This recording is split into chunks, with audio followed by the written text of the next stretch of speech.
Hey guys, tonight we're peeling back the vinyl siding on one of the most quietly unsettling places in modern history, the American suburb of the 1980s. Not the version from the sitcoms, with the laugh track and the father who always knew best. I mean the real one, soaked in cigarette smoke, wrapped in flammable polyester, and built right on top of things nobody wanted to think about too hard. It looked like paradise. Green lawns, 2 cars in the driveway, a frozen chicken thawing on the counter since breakfast. But paradise had a basement, and the basement had secrets. So before you get comfortable, take a moment to like the video and subscribe, but only if you actually enjoy what I do here. A sincere thank you to whoever suggested tonight's topic, because honestly, the best ideas on this channel come straight from you, and your comments genuinely shape where we wander next. Let me know where you're tuning in from and what time it is for you, because somehow it's always a little too late somewhere. And if you like drifting off to these, the channel is now on Spotify too, so you can fall asleep there as well. The link is down in the description. For anyone who wants even more, membership unlocks a separate 8-hour ad-free video you can leave running all night long, no interruptions, just quiet company for the members who like to keep the story going. Now dim the lights, switch on a fan for that soft white noise, get comfortable, and maybe double check that your smoke detector actually has a battery in it, because in tonight's world, roughly half of them didn't. Let's pause for a second. Have you ever wondered what it truly felt like to live inside that shag carpet dream? Did anyone really believe the lawn needed quite that many chemicals? Was every adult just quietly running on coffee, nerves, and a little orange bottle from the bathroom cabinet? Could you survive a decade where the food was beige, the air was blue with smoke, and the television calmly suggested the world might end by Tuesday? Would you last a single afternoon as a latchkey kid, house key on a shoelace, home alone in a place that may or may not have been slowly poisoning you? And now, congratulations. You've just woken up in 1984. Your bedroom is wood-panelled. Your alarm clock is screaming, and somewhere downstairs a percolator is already gurgling with menace. Good luck. You wake to an alarm clock that has exactly one setting, and that setting is cardiac event. The room around you is a warm cocoon of wood panelling, the kind that makes every bedroom feel like the inside of a sauna, designed by someone who really, deeply loved trees.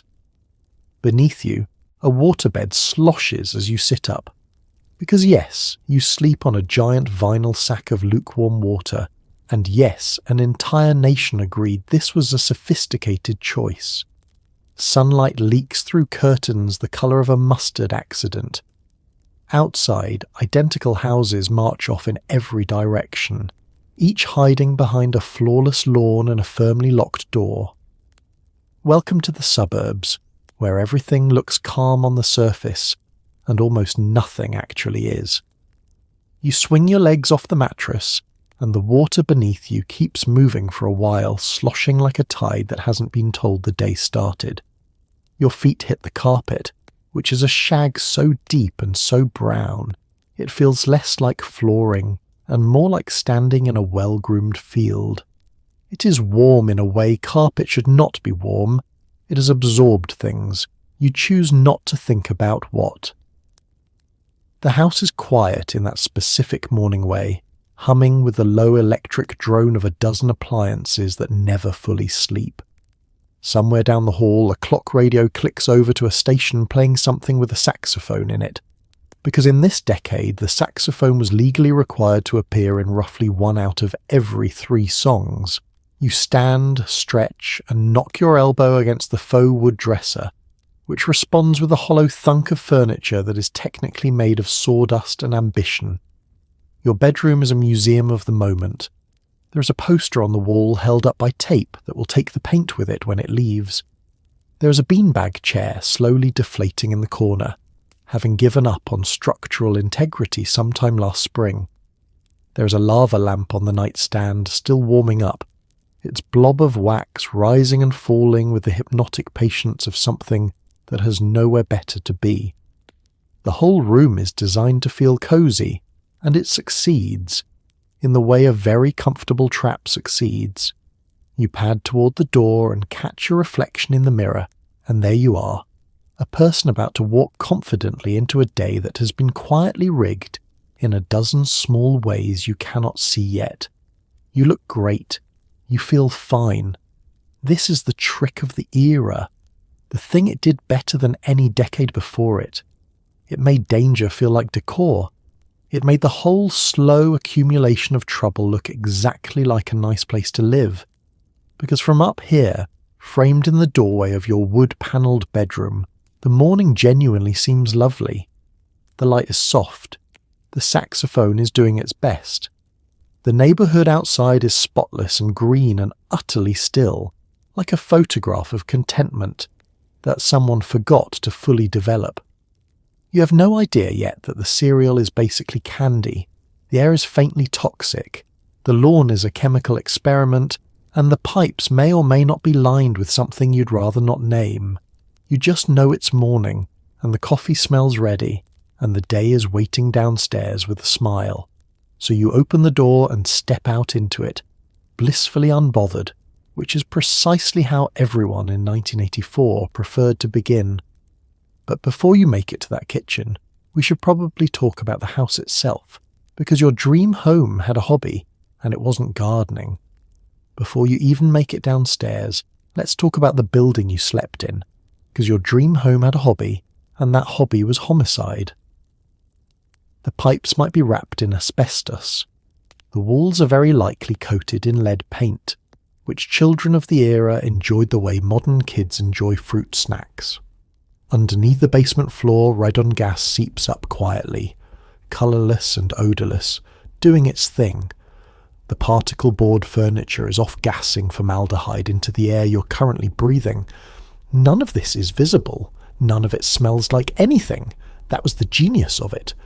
Your house wasn't a monster with fangs. It was a monster with a mortgage, and it had all the time in the world. Start with the asbestos, that miracle material of the age. It was in the insulation, wrapped snug around the pipes like a cosy little sweater, occasionally in the ceiling tiles, sometimes woven into the very floor you're standing on. It was celebrated for being fireproof, which it was, gloriously so.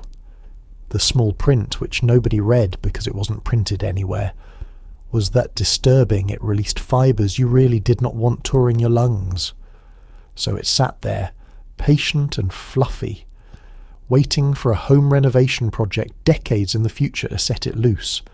Then there's the lead paint, layered on the windowsills and door frames in cheerful glossy coats. Here is the truly unsettling part. Lead paint tastes sweet. Small children, being small children, discovered this and treated the windowsill like a candy buffet.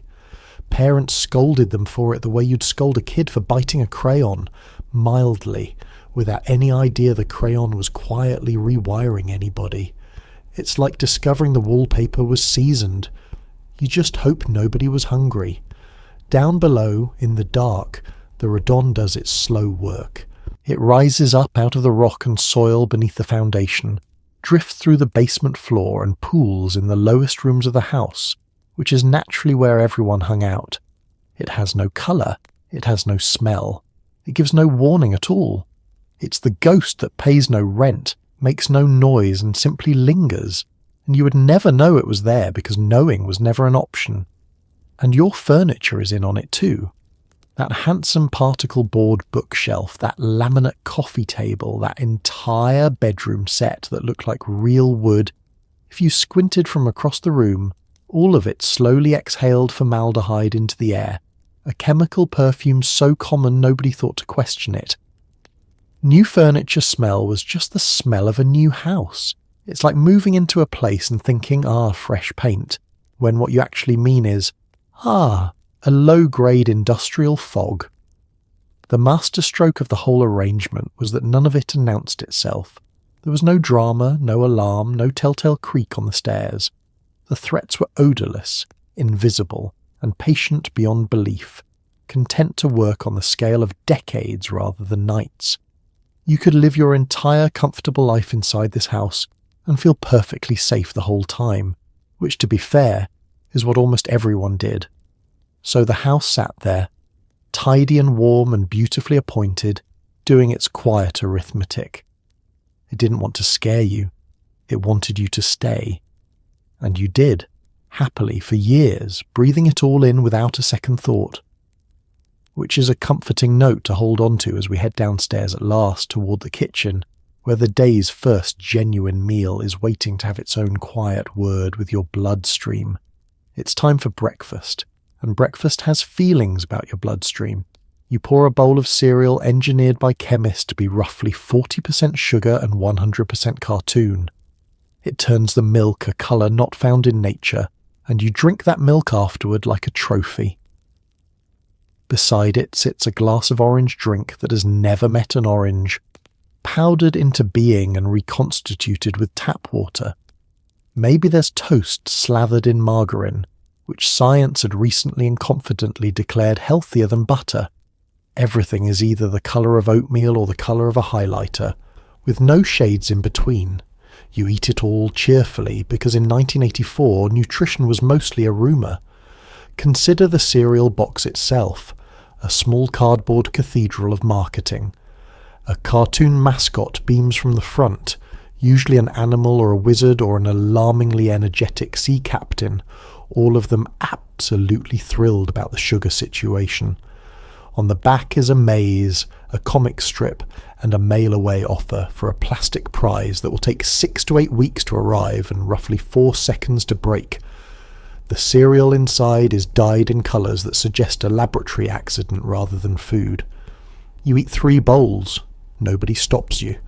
The milk that's left at the bottom is now the real prize, gone pink or grey or a faint radioactive green depending on the brand, and you tip the bowl to your face and drink it down like an athlete rehydrating. This was the whole point of the cereal, in the end. The milk was the reward for the milk. Then comes the orange drink, and let's be precise, it is a drink and not a juice, a distinction the label was legally careful about. It begins life as a fine powder in a canister, all cheerful and dusty, and you spoon it into water and stir it into a beverage the exact shade of a traffic cone. Astronauts drank it, or so the commercials insisted, and if it was good enough for space, it was good enough for a Tuesday. It tastes like the concept of citrus described second-hand by someone who once saw an orange from a moving car. The toast arrives bearing margarine, and here the era was genuinely proud of itself. Butter was out, you see. Margarine was the modern choice, the smart choice, the choice recommended by confident men in white coats on television. Never mind that the science would later do a full and embarrassing about-face on the matter. This morning, margarine is a triumph of progress, a spreadable symbol of a nation that trusted its experts and its food colouring in roughly equal measure. Look at the whole spread on the table, and you'll notice the colour scheme, which runs on 2 settings only. There is the beige contingent, the toast and the cereal flakes and the little pat of margarine, all the colour of a manila folder. And there is the neon contingent, the drink and the marshmallow shapes and the jam, all glowing like they're plugged into something. There is no middle ground. There is no vegetable. There is somewhere in a bowl a banana slowly turning brown and being ignored by everyone. And you eat all of it, every bite, with genuine enjoyment, because it tastes wonderful and because nobody in this kitchen has any reason to think twice. The word additive hasn't yet become a warning. The idea that breakfast might be a slow-moving prank hadn't occurred to anyone. It was just food, and it was fun, and it came with a toy. So you finish the last neon sip, wipe your mouth, and feel fully fueled for the day ahead. The only thing left to notice, really, is the air in the room, which has taken on a soft blue tint that has nothing to do with breakfast at all. Let's talk about the air, because you're going to be breathing quite a lot of someone else's cigarette, In this world, people smoke indoors, at the office, in the car with the windows up, in the hospital waiting room, and directly beside your breakfast. Restaurants have a smoking section and a non-smoking section, separated by absolutely nothing but optimism. Ashtrays sit on coffee tables like decorative bowls. The living room curtains have a permanent amber tint, and so do the walls, and so slowly do you. Nobody frames it as a problem. It's just the texture of the air, a soft blue haze that hangs in every room like weather. You'll get used to it, which is precisely the trouble. The ashtray was a genuine piece of home decor chosen to match the room. There were heavy glass ones, ceramic ones shaped like fish, freestanding models on little chrome legs for people who wanted their smoking to have furniture. Every coffee table had one, every end table, every desk. Guests didn't ask if they could smoke. They asked where the ashtray was, and there was always one within arm's reach, because a home without one was a home that had simply given up on hospitality. The airplane was the true marvel. You would climb into a sealed metal tube, rise to 30,000 feet, and then everyone would light up at once inside the one enclosed space in the world you absolutely could not leave. There was a smoking section on the plane, generously located several rows away from the non-smoking section, protected by the powerful barrier of an invisible line on the floor. It's like designating one end of a swimming pool the peeing section. The intention was noble. The physics were not consulted. At the office, a haze hovered over every desk by mid-morning. Co-workers smoked during meetings, during phone calls, while typing, the cigarette balanced in the corner of the mouth like a permanent accessory. The doctor smoked. The dentist smoked. There is a decent chance the person telling you to breathe deeply was holding a lit one while they said it. Even the hospital, that temple of health, had ashtrays in the waiting room, because where else would a worried relative do their worrying? And so you grew accustomed to it, all of you, the way you grow accustomed to any weather. The smell soaked into everything. It lived in the upholstery, in the carpet, in the coats hanging by the door, in your own hair by the end of an ordinary evening. Non-smokers didn't complain much, partly because there was nowhere to complain to, and partly because the concept of the air belonging to everyone hadn't fully arrived yet. The smoke was just there, a shared atmosphere. Like humidity you could see. The walls kept the record of it. Paint a room a crisp white, live in it for a few years, and then move one picture frame, and there beneath it would be the original colour. A bright pale rectangle glowing against the amber tobacco tint the rest of the wall had quietly become. The whole house was slowly being kippered. So, incidentally, were the people, though that particular receipt would take much longer to arrive. Nobody in this kitchen would call any of it strange, and this is worth saying plainly because the goal here isn't to scold anyone who lived through it. They didn't have the information, and the information was actively being kept from them by people who profited from the fog. They simply lived inside a blue-tinted world and thought it was clear. So you sit at the table, breakfast finished, breathing in the soft communal cloud that fills every room you'll enter today. It's just the air. You barely notice it. And now, faintly hazed and fully fed, it's time to go put some clothes on, which is its own small adventure in the science of the flammable. Time to get dressed, and your wardrobe would like a word with the fire marshal. You pull on garments made almost entirely of polyester, a fabric that does not so much burn as melt, bonding enthusiastically to skin at the first sign of a birthday candle. The colours are aggressive. The patterns are having an argument. Everything crackles with static electricity, so you spend the morning gently zapping doorknobs, pets and loved ones. The pants are tight in places pants were never meant to be tight. Somewhere in the closet lurks a leisure suit that will haunt future generations. You look, by the standards of the day, fantastic, and also slightly like a walking candle in a house full of open flame. Let's start with the shirt, which is a bold geometric statement in colours that should never have been introduced to one another. There are diamonds, there are swirls, there is a pattern that seems to move if you stare at it, which is either a clever design or an early warning sign. The fabric is smooth and slightly plasticky to the touch, cool at first and then mysteriously warm, holding heat and moisture with the loyalty of a devoted friend. Breathability was not a feature. Breathability was for cowards. The collar is enormous. This is not a mistake or a personal choice. The entire era agreed that collars should be large enough to achieve flight in a strong wind, spreading across the chest like the wings of a landing bird. You pop it. You leave the top few buttons open. You do this on purpose and you feel wonderful about it. Then the trousers, which are engineered for a very specific silhouette, snug through the hip and thigh, with a determination that borders on the medical. Sitting down is a negotiation. Bending over is a gamble. The material makes a soft whispering sound when you walk. Thigh brushing thigh. A gentle synthetic shush that follows you everywhere like a rumour.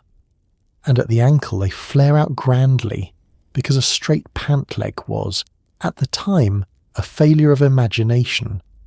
The real magic, though, is the static. Polyester is a fabric that dreams of being electric, and in the dry indoor air it succeeds beyond anyone's wishes. Pull the shirt over your head and your hair rises to greet the ceiling. Reach for a metal doorknob and receive a small blue spark and a jolt of surprise. Hug a family member and you both flinch. Pet the cat and the cat, wisely, leaves. You are, briefly, a mild storm system in human form, and now the socks, which are white and reach nearly to the knee, occasionally sporting stripes at the top for flair.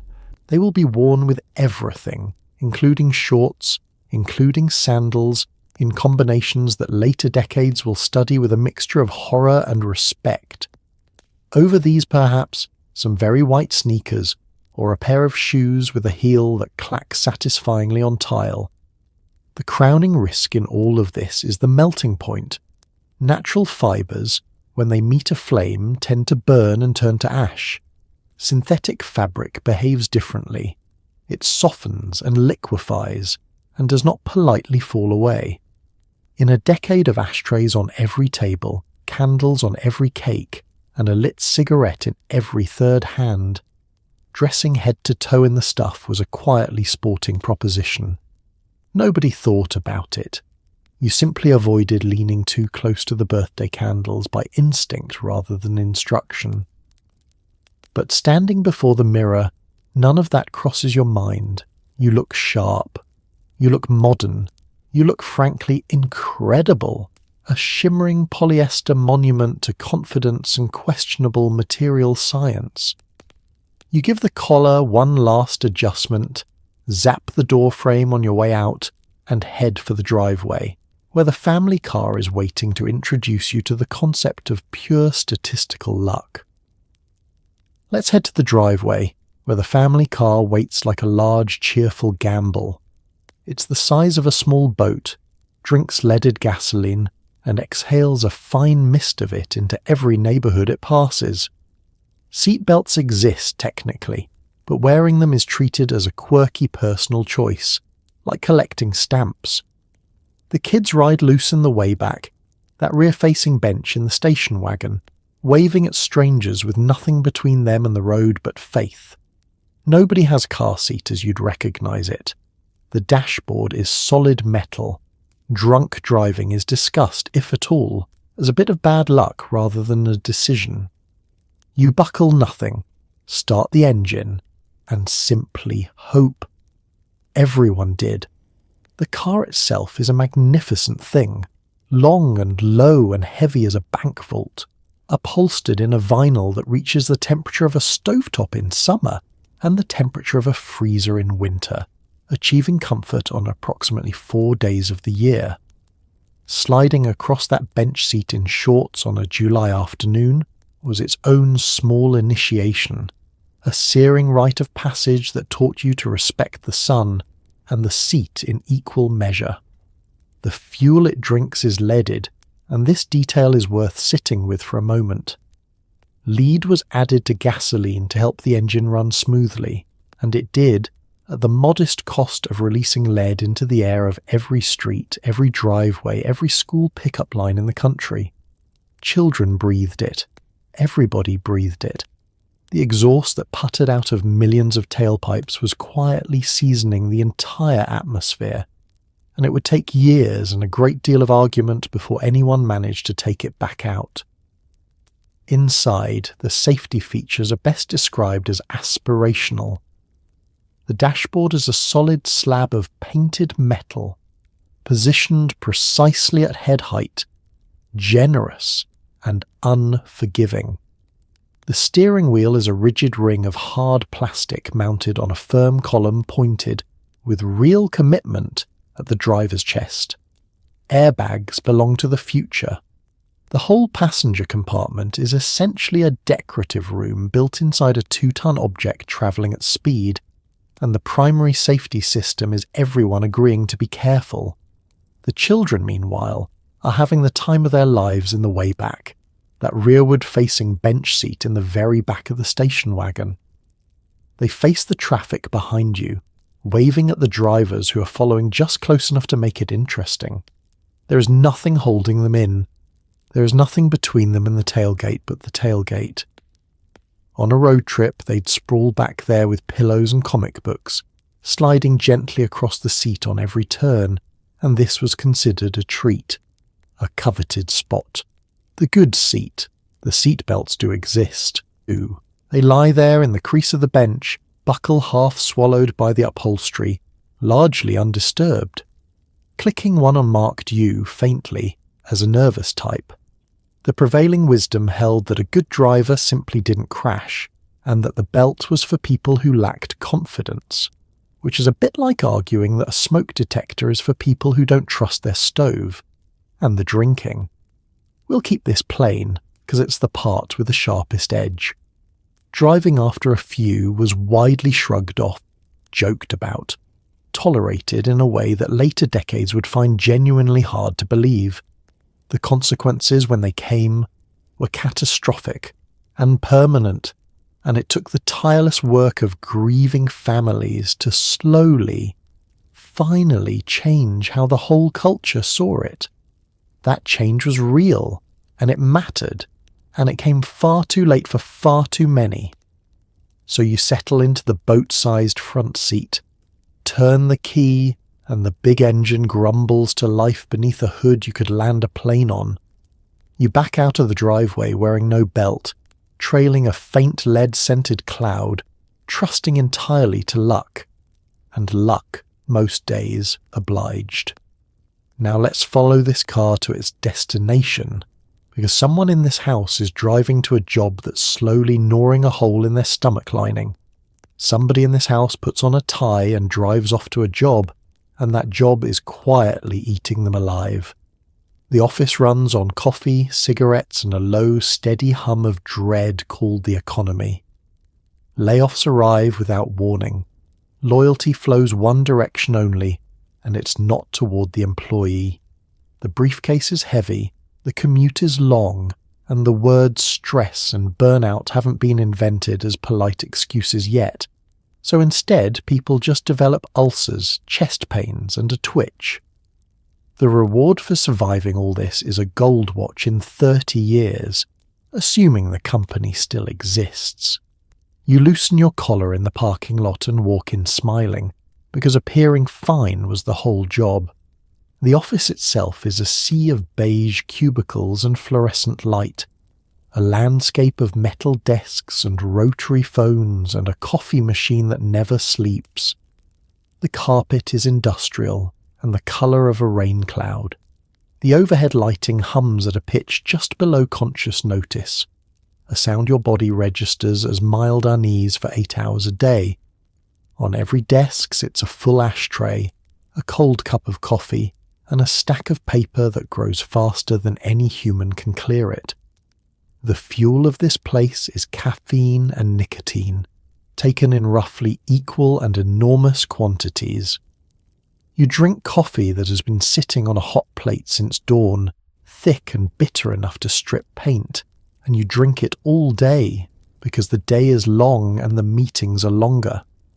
Between cups you smoke, at your desk, in the elevator, in the meeting itself, and the whole floor shares one continuous cloud that shifts lazily under the ceiling tiles. The pressure is a physical thing. There is a boss who believes that fear is a management style, and that the appearance of exhaustion is the same as the appearance of dedication. Working late is not encouraged so much as expected, silently, with a raised eyebrow at anyone who leaves while the sun is still up. Taking a real lunch is for the weak. Taking a sick day requires roughly the same documentation as a mortgage. The message, never quite spoken, is that you're lucky to be here, and that 100 people would happily take your metal desk and your rain-coloured carpet if you falter. And the loyalty runs strictly one way. You're expected to give the company your years, your health, your evenings, your ulcer. In return, the company reserves the right to eliminate your entire department on a Friday afternoon with a memo in a cardboard box. Layoffs sweep through without warning, and the men who survive them go quiet for a week and then double down, working harder, smiling wider, terrified of being next. Nobody has the vocabulary for what this does to a person. The concept of burnout as something real, something the body and mind actually suffer, hasn't arrived in the culture yet. So the damage shows up sideways instead, in the chest pains that get waved off, in the ulcers treated with a chalky pink liquid in sheer denial, in the man who comes home tight-jawed and silent and pours himself a stiff one before he's even taken off his coat. It was carried privately, because carrying it privately was the manly thing to do, and that too exacted its own quiet toll. The grand prize for enduring all of it was the gold watch, presented at a modest ceremony after 30 faithful years, a small shining reward for a working lifetime of loyalty. It was meant to symbolize a partnership. It increasingly symbolized a punchline, as more and more of those 30-year companies vanished, merged, or downsized long before the watch was ever engraved. So you square your shoulders in the parking lot, loosen your collar for one last breath of free air, and walk in beaming, because looking fine was 90% of the job, and the actual work was the other 90. And while you're in there grinding, back at home someone is waging a very different war out on the front lawn, armed to the teeth with chemistry.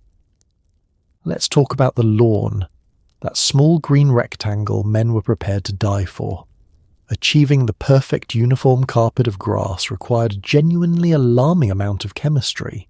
You spray it, dust it, and soak it in herbicides, pesticides, and fertilizers with names that sound like villains. Then, you send your children and the family dog to roll around on it barefoot 20 minutes later. Some of these compounds were close cousins of things later banned outright. The goal was a lawn so flawless it looked fake, a velvet moat of conformity between you and the neighbours. You mow it in perfect lines, breathe deeply, and feel proud. The grass, meanwhile, was the most poisoned thing on the property, and it had competition. The lawn was never really about the grass, it was about the message. A flawless green rectangle told the entire street that a responsible, prosperous, well-ordered person lived here, a person who had time and money and control, a person whose life was as tidy as their turf. A patchy lawn, by contrast, whispered that something might be wrong inside the house, and in a neighbourhood built on appearances, that was the one thing you could not allow anyone to think. So the war was waged with an arsenal. There was the herbicide to kill the weeds, the pesticide to kill the bugs, the fungicide to kill the fungus, and the fertilizer to force the survivors to grow faster than nature ever intended. Each came in a sack or a canister, decorated with reassuring imagery and instructions written in a font size that discouraged reading. You spread them, sprayed them, and watered them in, layering compound upon compound until the soil beneath the grass was less an ecosystem and more a chemistry set. The dandelion was the sworn enemy, a cheerful yellow flower that most of nature considers a gift to the bees and that the suburban homeowner considered a personal insult. Its appearance triggered an immediate response, a targeted strike with a spray bottle, a grim satisfaction as the offending plant curled and browned and died. Peace in the yard meant a monoculture, a single approved species stretching wall to wall, uniform as carpet, and any deviation was hunted down with the zeal of a man defending his honour. Here is the part that lands strangely in hindsight. You would treat the lawn in the morning, drenching it in a fine toxic mist, and then that same afternoon the children would be out there turning cartwheels, and the dog would be flopped happily in the middle of it, and everyone would be barefoot, faces down in the very grass that had been chemically assaulted a few hours earlier. Nobody connected the two events. The lawn looked clean, and clean was clean, and the fact that clean had been achieved through industrial means didn't register at all. Some of the products on those garage shelves contained ingredients that would, in later years, be studied, questioned, restricted, and in certain cases pulled from the market entirely. At the time, they were sold cheerfully at the hardware store, right next to the seeds and the sprinklers, with no more ceremony than a bag of mulch. The confidence of the era was total. If it made the lawn greener, it was good, and if it was sold on a shelf, it was safe, and those two beliefs were rarely troubled by evidence.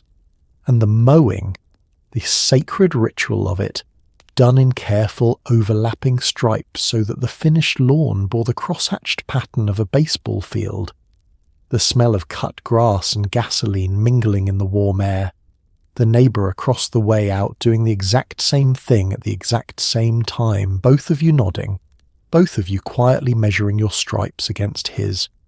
So you stand back and survey your handiwork, a flawless emerald rectangle gleaming in the sun, and you feel the deep satisfaction of a job done right.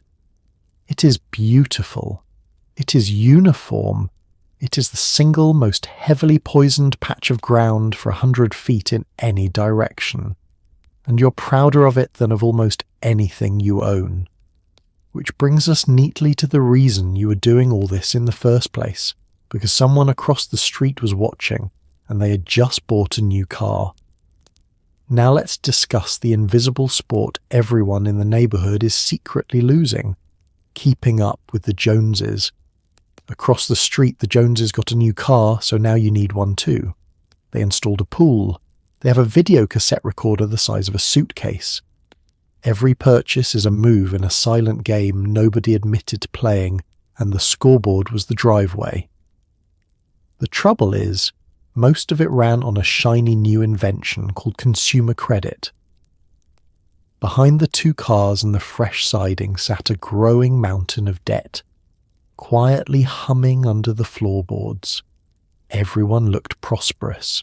A great many people were one missed paycheck from the whole illusion folding like a lawn chair. The Joneses, of course, were not a specific family. They were everyone and no one. The abstract neighbour who always seemed to have the thing you didn't. The moving target of prosperity you could never quite catch. When they got a new car, it sat in the driveway gleaming, a public announcement, and you felt the old familiar itch. Your own car, perfectly functional yesterday, suddenly looked tired, suddenly looked like it was letting the whole street down. The battlefield was the driveway, because the driveway was visible. This was the genius and the cruelty of the whole arrangement. The things people competed over were the things that could be seen from the road. The car, the boat, the fresh coat of paint on the shutters, the shiny new gas grill wheeled out for all to admire. Nobody competed over savings accounts because nobody could see them. The scoreboard rewarded display, and so display is what everyone bought. And the appliances. Oh, the appliances. The video cassette recorder arrived like a spaceship, a heavy humming machine that could capture television out of the very air and play it back later, a genuine miracle that cost roughly as much as a used car. To own one was to have arrived. To own a microwave, a second television, a stereo system with speakers the size of nightstands, was to be winning, visibly, undeniably, against the neighbours who had not yet acquired these things. The secret engine under all of it was consumer credit, and it was still fresh enough to feel like magic. The plastic card meant you no longer had to actually possess the money to buy the thing. You could have the car now and pay for it in small, manageable, endless instalments. A river of monthly payments flowing out into a future that always seemed like it would sort itself out. It was intoxicating. It was, for the first time, easy. And ease, when it comes to money, is exactly the sort of thing you want to be a little suspicious of. So the two-car garage filled up, and the credit card balance climbed, and the beautiful visible surface of prosperity grew a little more beautiful each year, while the invisible foundation beneath it grew a little more hollow. Families that looked, from the curb, to be sailing along in comfort, were in many cases holding the whole picture together with monthly minimums and crossed fingers. The house was full of nice things. The margin was paper thin, and the pressure of it, the quiet strain of maintaining an image that cost more than you actually earned, that pressure went unspoken, tucked away with all the other things the suburbs preferred not to say out loud. You smiled and waved and complimented the neighbour's new car, and you drove off to the dealership to look at one of your own, and nobody ever admitted to anyone that the game had rules or a score or a cost, because the whole thing only worked so long as everybody kept playing and nobody looked too closely at the books. One steady paycheck, and the illusion held beautifully, indefinitely.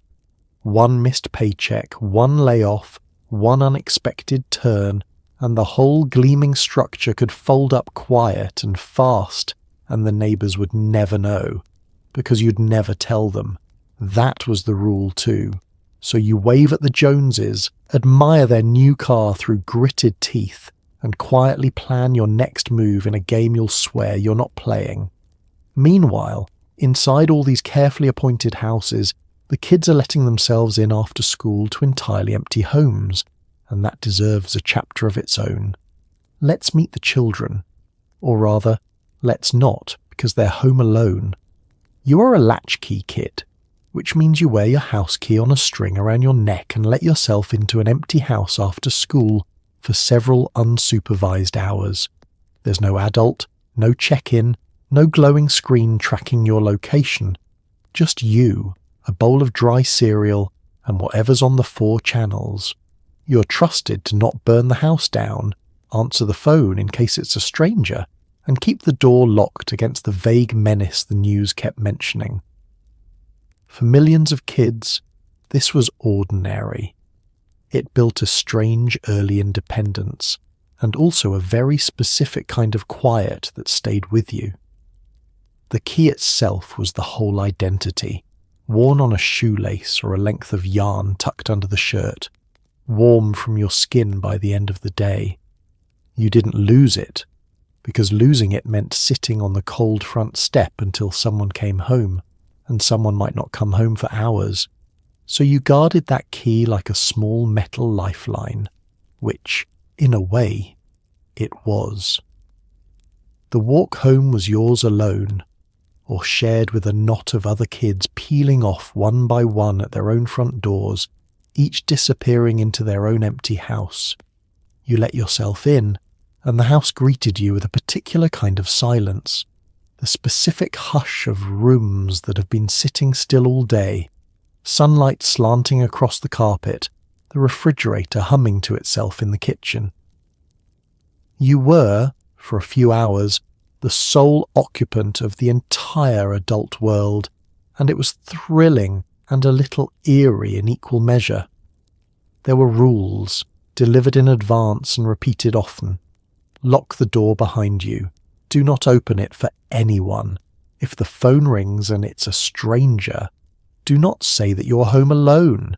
Say that your parents are busy and cannot come to the phone right now.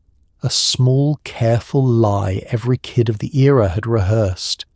Do not touch the stove. Do not go in the pool. Do not do the long list of things that could, unsupervised, go wrong, and there was no one there to enforce any of it but your own 8 or 9 or 10-year-old judgment. And so you managed. You poured yourself a bowl of dry cereal, or made toast, or ate a stack of crackers standing at the counter. You turned on the television and worked through the after-school lineup, the cartoons and the reruns, 4 channels total, and a knob you turned by hand. You did your homework, or you didn't. You built forts, staged elaborate scenarios with your toys, called a friend on the one phone, roamed the neighbourhood, came back. The hours were long and shapeless and entirely your own. This built something real in a whole generation of kids, a genuine early independence, a resourcefulness, a comfort with solitude and with figuring things out yourself. You learned to make your own snacks, manage your own time, handle small emergencies without an adult to hand them to. There's a strength that came out of it, and plenty of those kids grew up quietly proud of how self-sufficient they'd been so young. But there was another side to it, quieter and harder to name, and it's worth saying plainly and kindly. That much time alone at that age also left a particular residue, a certain self-reliance that shaded into something lonelier, an early lesson that you were fundamentally on your own. Many kids of the era carry a specific relationship to empty rooms and quiet afternoons, a familiarity with solitude that started young. It wasn't neglect. Most of these parents were working hard, often both of them, to keep that heavily mortgaged dream afloat, and there simply wasn't another option on the table. It was just the arrangement of the time, and like most arrangements of the time, it asked something of the children that nobody quite acknowledged out loud. So you sat in the still afternoon light with your dry cereal and your 4 channels, the door locked, the key warm around your neck, holding down the fort until the sound of the car in the driveway finally broke the quiet. You were fine. You were capable. You were also very small in a very empty house. And out beyond that locked door lay the backyard, where the era kept a whole different set of surprises, most of them made of metal and enthusiasm. Step into the backyard, where fun and grievous injury were the same activity. Chief among the hazards were lawn darts, giant weighted metal spikes you hurled into the air near other human beings for entertainment, marketed cheerfully to families. The playground down the street is built over concrete, and features a metal slide that reaches surface temperatures rivaling the sun. The above-ground pool has a ladder held together by rust and hope. The trampoline has no net, no padding, and a waiting list of children eager to bounce off it entirely. Safety, as a concept, existed mostly as something you learned firsthand. You go outside to play, and the yard, smiling, sharpens its teeth. Let's begin with the lawn darts, because they deserve top billing. These were not the soft plastic toys the name might suggest. They were heavy, foot-long spikes, weighted at one end with solid metal and tapered to a genuine point, designed to be flung underhand high into the air and to stick, quivering, into the ground near a target ring. Children played this. Children stood near the target ring while other children hurled metal spikes skyward. The physics of what goes up were apparently considered somebody else's problem. It's like playing catch with a javelin and calling it a garden game. The playground down the block was its own theatre of consequence. The whole structure sat on a foundation of poured concrete or packed gravel, because the cushioning wood chips and rubber matting of later years hadn't occurred to anyone yet. You fell from the monkey bars onto a surface with all the give of a sidewalk, which is to say none, and you got up and you did it again. The equipment was tall, taller than seemed advisable, and built entirely of steel and good intentions. The metal slide was the crown jewel of suffering. Left in the summer sun for a few hours, it became a gleaming silver griddle, hot enough to leave a genuine mark on the backs of a child's bare legs. You knew this.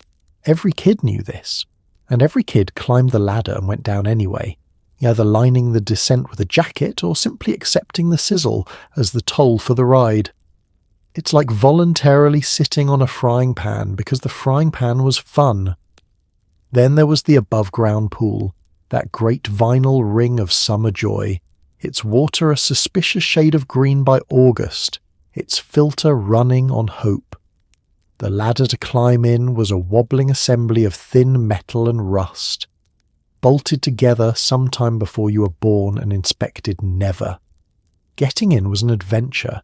Getting out, dripping and shivering, was a test of nerve and grip strength on rungs that flexed with each step. And the trampoline, the true monarch of the backyard arsenal. It stood tall and bare in the middle of the yard, a taut circle of black fabric ringed by exposed metal springs and hard steel edges, with no net around it and no padding on it whatsoever. The net was a thing of the distant future. The whole appeal, in fact, was the absence of anything to stop you. Kids bounced double, launching each other absurdly high, and the goal was often, explicitly, to bounce someone else clean off the edge and into the grass. Sprained ankles were a season. Broken arms were a rumour you knew personally. The genius of the whole yard was that it taught by consequence. There was no warning label anyone read, no adult hovering with a hand out to catch you. You learned that the slide was hot by getting burned once. You learned the trampoline had an edge by finding it. You learned, in 100 small painful lessons, exactly how the physical world worked, and you carried the scars and the knowledge together, which is not the worst way to learn, only the most direct. So you head out into the sunshine and the danger, gloriously unsupervised, ready to hurl a metal spike or scorch your legs or launch a sibling into orbit, and you have never been happier. And when the summer sun finally drove you back indoors, there waited an entirely different kind of ritual, one that reached you not through the yard but through the screen, and it happened every Saturday morning. Let's talk about Saturday morning, sacred hours when children sat cross-legged before the television and were gently, expertly harvested. The cartoons were bright and wonderful, and every single one existed to sell you a toy. The commercials came fast and loud, hawking sugar cereals, sweet drinks and plastic figures your parents would soon be hunting for at every store in the county. Marketing directly to kids was not just allowed. It was a thriving art form with no rules and a very clear goal. You didn't feel manipulated. You felt joy. That was the point. You were a tiny consumer being lovingly trained, and the training worked, and honestly, on some level, it never quite wore off. The ritual began early, earlier than any school day, because on Saturday you woke yourself. You'd pad out to the living room in pyjamas while the rest of the house slept. Pour a bowl of the good cereal. Plant yourself on the shag carpet at a distance from the set that your parents warned would ruin your eyes, and settle in for the only few hours all week that belonged entirely to children. And the programming knew it. This was the one block of time the television spoke directly and exclusively to kids, and it made the most of the opportunity. The cartoons were dazzling, a parade of heroes and robots and talking animals, each with a distinct world and a cast of characters you knew by name. They were genuinely fun. That was essential. The fun was the hook, and the hook was set deep because behind an alarming number of these shows sat a very specific commercial purpose. Here was the quiet masterstroke of the era. Many of the cartoons were not shows that happened to have toys. They were toys that happened to have shows. A company would design a line of action figures or vehicles, and then commission an entire animated series built expressly to make children want them. The show was a half-hour advertisement wearing the costume of entertainment, and it was brilliant, and it was aimed at people who had lost their first teeth. Then, between the cartoons, came the actual commercials, and they were a craft all their own. Loud, fast, saturated in colour, edited to a rhythm that grabbed a young brain and did not let go. They sold cereal that promised to be part of a complete breakfast, a phrase doing an enormous amount of quiet work. They sold sweet drinks and candy. And above all, they sold the toys, filmed on elaborate sets with excited kid actors and a booming narrator, making a small piece of moulded plastic look like the single most thrilling object in existence. And it worked. Completely. You would see a toy on Saturday morning, and by Saturday afternoon you needed it with a want so pure and total it eclipsed everything else. And then began the campaign, the pleading, the negotiating, the dragging of exhausted parents from store to store in search of whatever plastic marvel the machine had implanted in you that morning. The parents, for their part, often gave in, because the want was so genuine, and because saying yes was easier than the alternative. There were in this era essentially no rules restraining any of this. The idea that marketing aimed directly at small children might warrant some limits was still years away from taking hold. So the pipeline ran wide open, straight from the toy company to the cartoon studio, to the commercial break to the soft receptive mind of a child eating cereal on the floor. And everyone in that chain knew exactly what they were doing except the child. But here's the honest part, the part that keeps it from being purely sinister. It didn't feel like exploitation from the carpet. It felt like magic. Those Saturday mornings were, for millions of kids, pure, uncomplicated happiness, a warm little island of colour and possibility, and the memory of them stays golden even after you understand, as an adult, exactly what was being done to you. You were a tiny customer in training, yes. You were also genuinely having the best morning of your week, so you sit cross-legged in the glow, cereal in your lap, want blooming in your chest, perfectly and joyfully harvested. And when the cartoons finally ended and the want needed satisfying, there was one obvious place the whole family would go to satisfy it, a vast gleaming temple built for exactly that purpose. Now let's drive to the mall, the beating fluorescent heart of suburban life. It's climate-controlled, windowless, and designed so you lose all sense of time, which was not an accident. Inside, a fountain gurgles, a food court perfumes the air with grease, and teenagers orbit the arcade like moths. The mall was where you shopped, socialised, dated, and defined yourself by which stores you were seen leaving. It felt like the centre of the universe and the future all at once, gleaming and endless. Nobody imagined these palaces would one day sit empty, echoing and dim. But for now, the mall is everything, a temple to spending, and you have arrived to worship with your parents' credit card. The approach alone was an event, an ocean of parking baking in the sun, so vast you had to note your row on a little sign or risk wandering it for an hour afterward. And then the doors, and then the air, that first cool rush of conditioned atmosphere hitting you as you stepped inside, an instant seasonless climate that felt, on a hot afternoon, like walking into the future itself. Inside, the design worked on you in ways you never noticed. There were no windows, so no sense of the sun moving across the sky. There were no clocks anywhere, none. A deliberate absence meant to unmoor you from time entirely so you'd linger and drift and browse and buy. The lighting was even and bright and shadowless. You could enter at noon and emerge at dusk genuinely startled that the day had gone, which was precisely the intended effect, engineered as carefully as the layout of the stores. At the centre, often, a fountain, tiled and burbling, its surface glinting with the pennies of 1,000 wishes, a gathering point and a landmark and a small civic miracle all at once.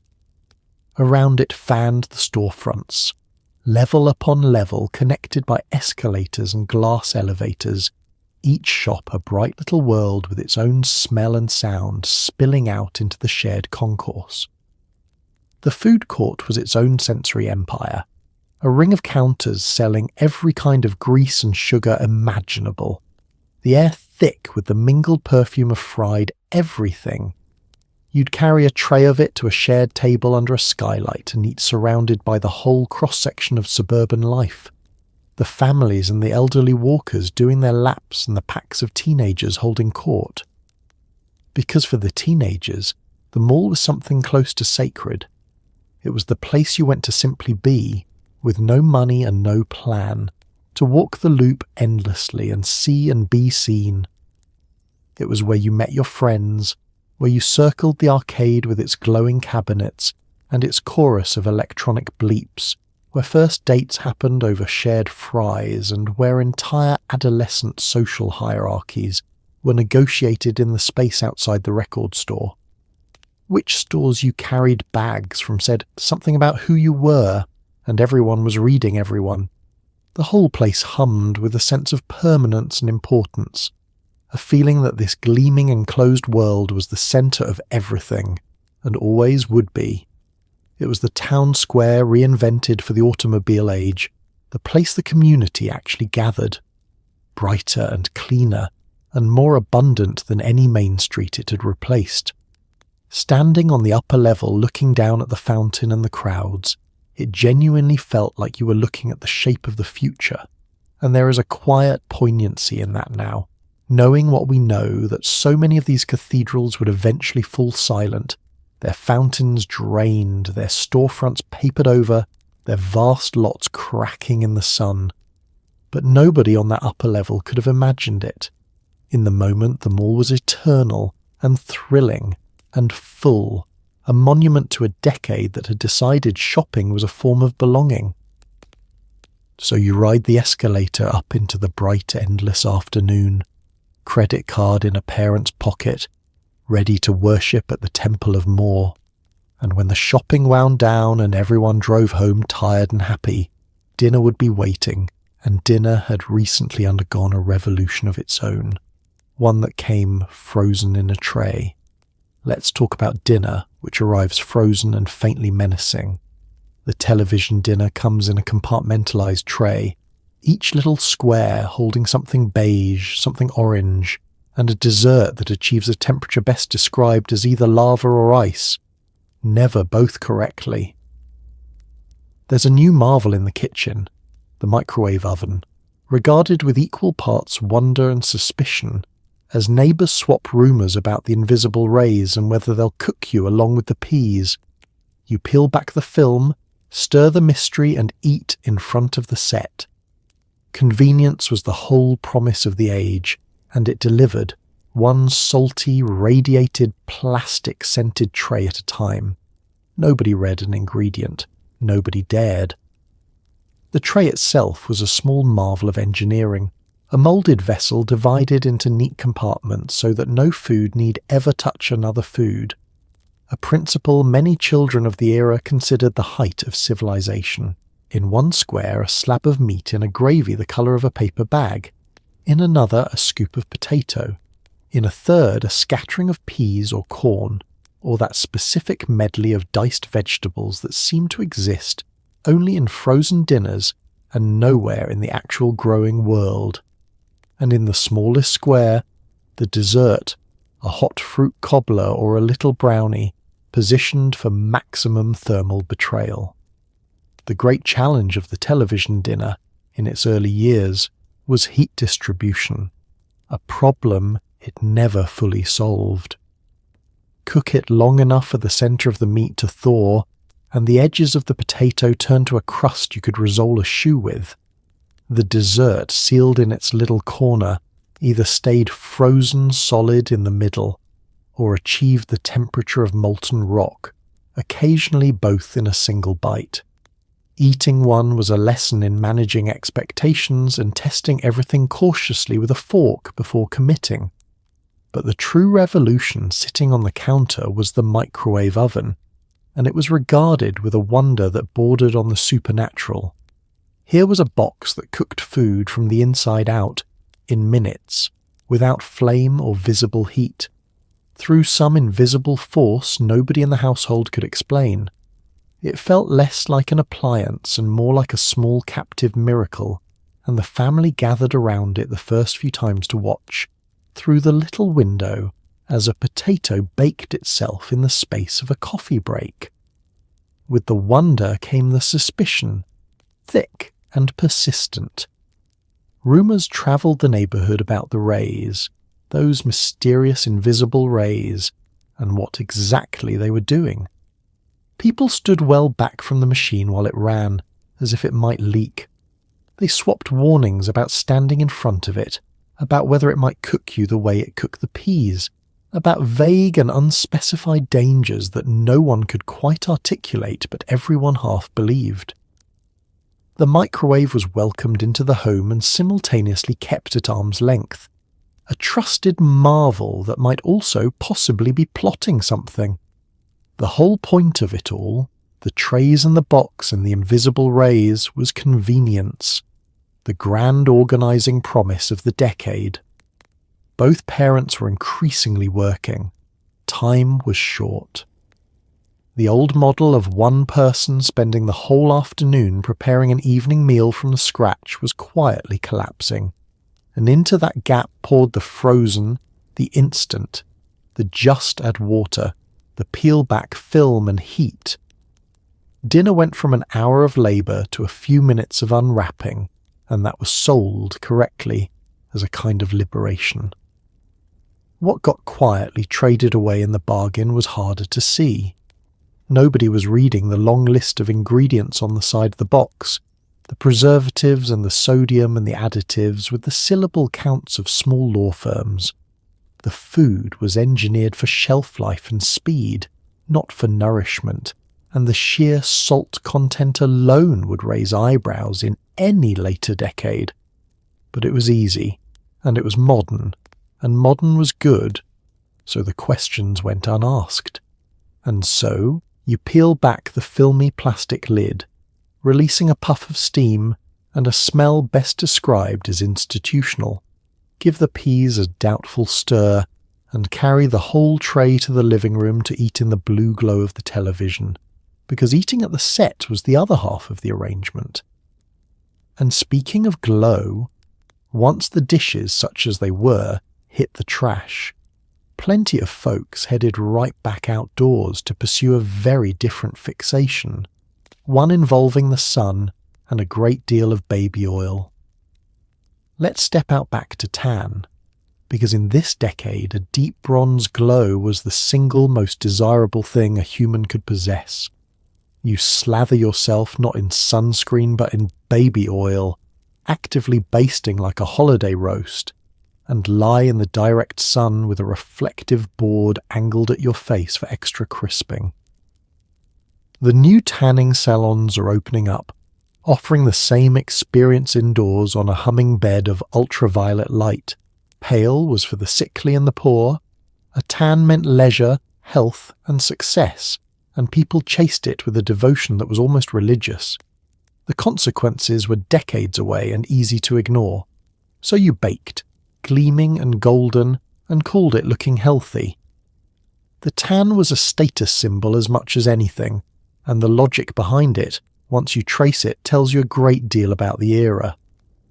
A deep bronze glow announced that you had leisure time, that you had spent hours doing nothing but lying in the sun, that you could afford a vacation somewhere warm, or at the very least an afternoon of pure idleness. It signalled health, vitality, prosperity. Pale skin, once the mark of an aristocrat who never laboured outdoors, had flipped in meaning entirely and now suggested illness or poverty, or a sad life spent indoors. So everyone chased the colour with real intent. And the method, dear listener, was the truly alarming part. Sunscreen existed, but its job as most people understood it was to let you stay out longer, not to keep the sun off. The actual goal was maximum exposure, and to that end people reached not for protection, but for baby oil, slathering it on thick and shiny, so the skin cooked faster and browned deeper. You would lie out gleaming and greased, turning at intervals like meat on a spit. achieving an even doneness. The comparison to roasting is not a joke I'm inventing. It was functionally the exact process. For the truly committed, there was the reflector, a folding board covered in shiny foil, angled up under the chin to bounce extra sunlight onto the face and throat, the parts that tanned slowest. Picture it. A person lying prone in the yard, oiled to a high shine, holding a mirror up to double the sun's assault on their own face, entirely on purpose, in pursuit of beauty. It has the flavour of a ritual, and in a way it was one, a devotional practice with the sun as the deity. When the weather turned, the devotion moved indoors because the tanning salon had arrived. This was a genuine novelty, a business built around lying in a humming coffin lined with ultraviolet tubes, acquiring the coveted colour on demand in any season, regardless of the actual sky outside. You'd book your session, climb into the glowing bed, pull down the lid, and bake under artificial light engineered to do concentrated what the sun did casually. It was marketed as the modern, convenient, year-round path to looking healthy, and people signed up in droves. The tan, in short, was pursued with a single-mindedness that crossed over into the genuinely religious, a whole culture kneeling before the sun and its indoor imitators, and any suggestion that it might carry a cost was brushed away, or more often simply never raised at all. The information connecting all this eager basting to serious long-term harm was still gathering, still years from arriving in force at the average patio.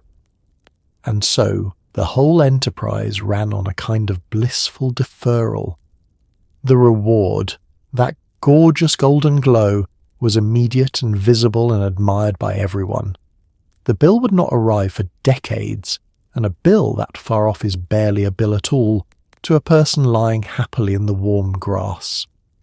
It's a heavier subject folded inside a light one, so I'll set it down gently, and just say that a lot of very sensible people spent a lot of sunny afternoons doing themselves a slow, quiet harm they had every reason to believe was good for them. So you stretch out on the towel, oil gleaming, reflector angled just so, and give yourself over to the sun with the contented sigh of someone doing something wholesome. And when at last you rose, pink and glowing and pleased, and wandered back inside, there was a small cabinet in the bathroom that held the era's other quieter method of getting through the day. Open the bathroom cabinet and let's be gentle here, because behind the mirror sits the quiet coping mechanism of an entire generation. Prescription tranquilizers were handed out freely, especially to overwhelmed homemakers, so commonly they earned a grim little nickname as the helper that got you through the day. Doctors prescribed them for nerves, for restlessness, for the ordinary crushing weight of a life that looked perfect and often didn't feel that way. Nobody talked much about dependency. The pill smoothed the edges, kept the smile in place, kept the household running. Beneath the cheerful surface of suburban calm, a great many people were simply medicated into it, one small orange bottle at a time, and mostly in silence. Let's set the scene without a wink, because this one asks for a steady hand. Picture the woman of the house, the one the era had assigned an enormous and mostly invisible job. She kept the home spotless, raised the children, cooked the meals, managed the schedules, presented the perfect face to the neighbours, and did all of it, while being told, gently and constantly, that this was fulfillment, that she should be content, that a nice house and a healthy family were everything a person could want. And if she felt underneath all that a restlessness, an anxiety, a quiet, unnamed unhappiness, the culture had very little language for it and even less patience. So the feeling went to the doctor, because where else would it go? And the doctor, meaning well within the understanding of the time, reached for the prescription pad. The pills were mild tranquilizers, sedatives meant to calm the nerves, and they were dispensed widely and casually, especially to homemakers, for complaints as vague as feeling tense, or being unable to relax, or simply not coping the way one felt one ought to. They were so common in the medicine cabinets of suburban mothers that they picked up knowing nicknames, a whole cultural shorthand for the little helper that got you through the afternoon. And they worked, in the narrow sense.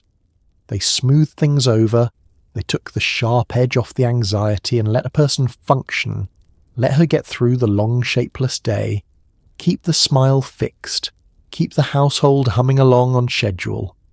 From the outside, and often from the inside too, it looked like it was helping, because the visible problem, the tension, the fraying, temporarily eased. The machine kept running. The image held. What went almost entirely undiscussed was dependency. The understanding of how these medications could hook a person, how the body could come to need them, how difficult stopping could be, was thin and rarely spoken aloud.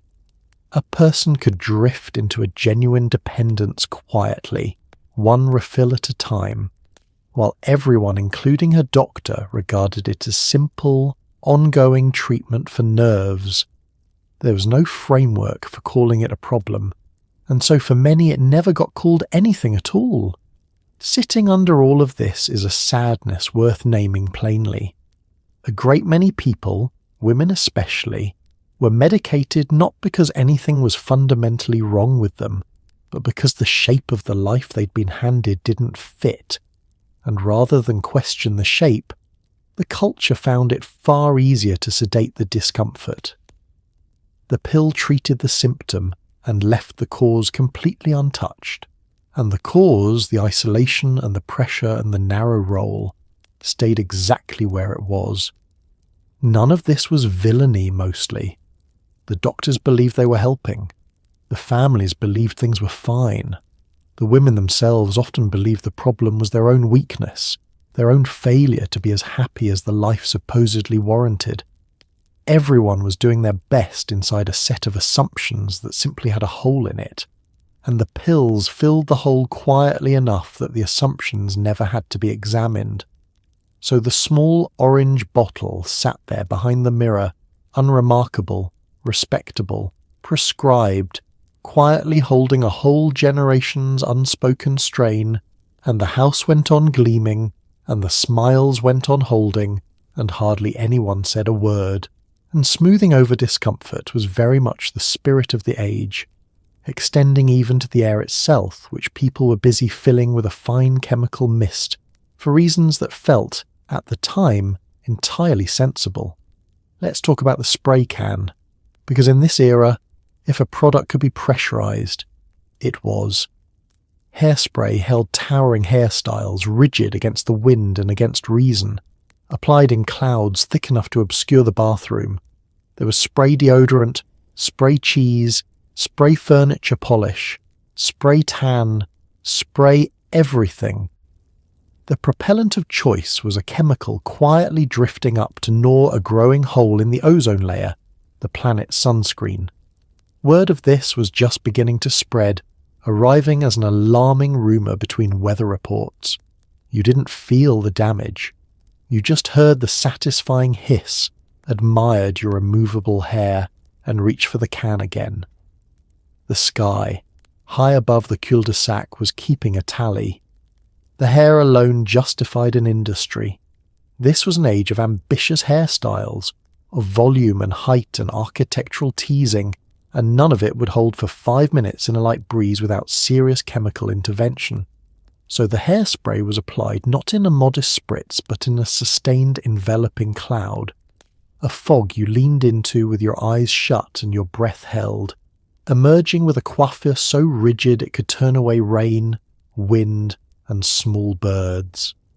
The bathroom afterward hung thick with the mist, a fine lacquer settling on the mirror, the counter, the towels, everything.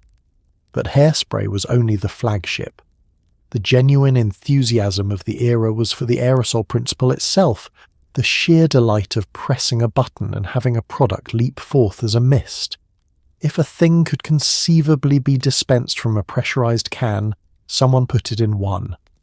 Deodorant sprayed on in a cold blast, furniture polish sprayed and wiped, air freshener whooshed into every room, cooking spray, sunscreen, spray-on bandage, even cheese, an actual dairy product propelled from a can in a soft orange rope, regarded by children as one of civilization's finest achievements. The convenience felt like the future, and in fairness it was genuinely handy. No pumping, no smearing, no mess, just a clean even coat of whatever you needed, delivered instantly with a satisfying hiss. The aerosol can was modernity you could hold in your hand, and the household bristled with them. A fleet of pressurized cylinders lined up in every cabinet, ready to mist forth at the press of a finger. The trouble, and here we turn toward the sky, was the propellant, the invisible gas that pushed all that product out of all those cans. It was a class of chemical that, once released, drifted slowly upward, all the way up, past the weather, up to a thin, high layer of the atmosphere that quietly shields the entire planet from the harsher part of the sun's light. And up there, these chemicals set about breaking that shield down, gnawing at it, opening a growing thinness in the planet's own sunscreen. Word of this began to filter down to the average bathroom as the decade wore on, and it arrived in a strange half-formed way, a piece of unsettling news tucked between the weather and the sports, a rumour about a hole in the sky. It sounded almost too big to be real, too abstract. This idea that the little can of hairspray in your hand was connected somehow to a wound in the atmosphere far overhead. There was concern and confusion and a slow, dawning unease, and eventually genuinely action as the world came together to phase the worst offenders out, one of the era's real quiet triumphs. But that resolution came later. In the thick of it, the disconnect was total. You could not feel the damage, you could not see the hole. What you could see was your hair holding its shape flawlessly in a stiff wind, and what you could feel was the pleasant efficiency of the spray, and what you could hear was that satisfying hiss.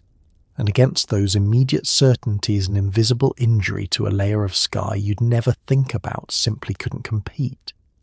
So you reach for the can again, and again, misting your hair and your armpits and your furniture and your dinner, entirely untroubled, while high above the tidy rooftops the atmosphere quietly logged every hiss, and smoothing your appearance was, of course, only one front in a much larger campaign the decade waged, a campaign fought hardest of all against the human body itself. Let's talk about the war on the human body, waged mostly in kitchens and bathrooms. Fad diets swept through the neighbourhood like weather systems, each one promising miracles and delivering mostly hunger. There was the cabbage soup, the grapefruit, the powdered shake standing in for actual meals.